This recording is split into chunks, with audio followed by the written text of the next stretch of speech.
And there have been more Israeli attacks on southern Lebanon. Several properties and farmland were destroyed in the strike in the district of Tyre.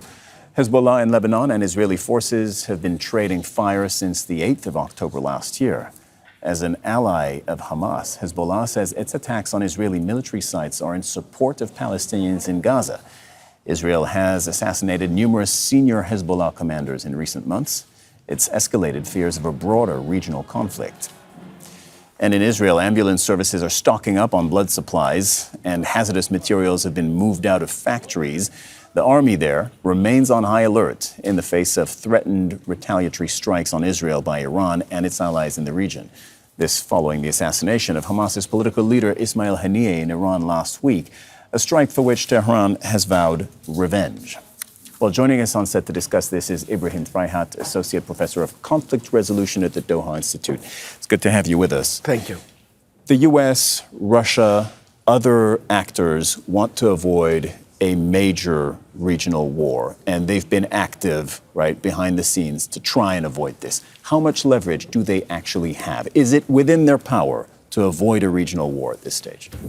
Well, I think Iran, too, would like to avoid a regional conflict. That was going to be my next question, but go ahead. So I think, yes, there is an understanding among all actors that a regional war should be avoided. But the question is to what extent they can really prevent it.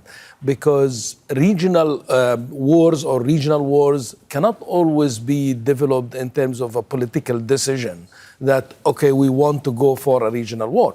Things develop in a bottom-up approach sometimes where things on the ground, they dictate some sort of a position on political leadership to take. And this is what's happening. This is what we're experiencing when Israel attacked on Iranian soil and assassinated a Hamas leader on Iranian soil, violating Iranian sovereignty. Now Iran has to respond for its own image, for its own credibility, for its own sovereignty, for its image with its own people. So it cannot avoid a serious response that's equivalent in weight to the attack that it experienced. So in that but case, that's kind of the, okay, I understand what you're saying. I understand the point you're making. And that's kind of how we've been thinking about Iran all along, and Hezbollah as well, and other Iran-supported allies, is that they want to strike Israel. But so far, the thinking has been they want to strike Israel within certain limits so as not to trigger a wider war. That was the thinking on Iran in April when they launched 300 missiles against Israel. The thinking was still they don't want a war. Yeah, but then the question is, where do we draw the line? Now, back in April, the first Iranians' response was able to contain it, and Iran communicate the information about when they're going to attack and what kind of an attack. So kind of to give Iran a symbolic response. But now Iran is making it so clear that we're not about a symbolic response. So you think their thinking has genuinely changed? Oh, it's no longer about symbols? Absolutely, absolutely. Actually, if they would be prepared to escalate to a wider war. Is that what you're saying? They're willing to escalate in a way that's not similar to the April response, because if they respond in the same way, like April, a symbolic response like in April, I mean, this would make Iran of a joke.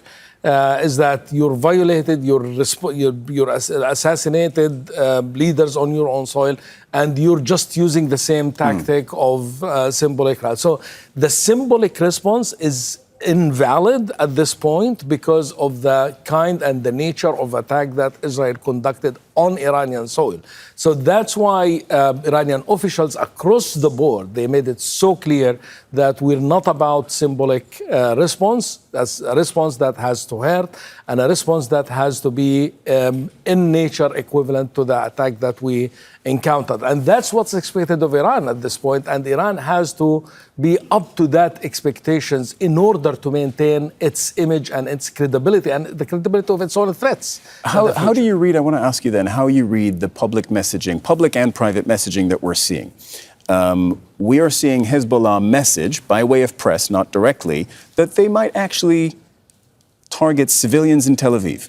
That would be a major escalation. And now we're seeing reporting from Israel that Israel is telling the U.S., well, make sure everybody knows that if civilians are hit in Tel Aviv, we will we will escalate by an order of magnitude. How do you read this messaging? At this point, I personally think that civilians are not a target, neither by Hamas nor by Iran, for more than one reason. One is that the kind of attack that Israel conducted is against politicians like Ismail Haniyeh and against a military commander in Hezbollah. And I don't think that we are reached that stage, whether it's Hezbollah or Iran, to make civilians as a target.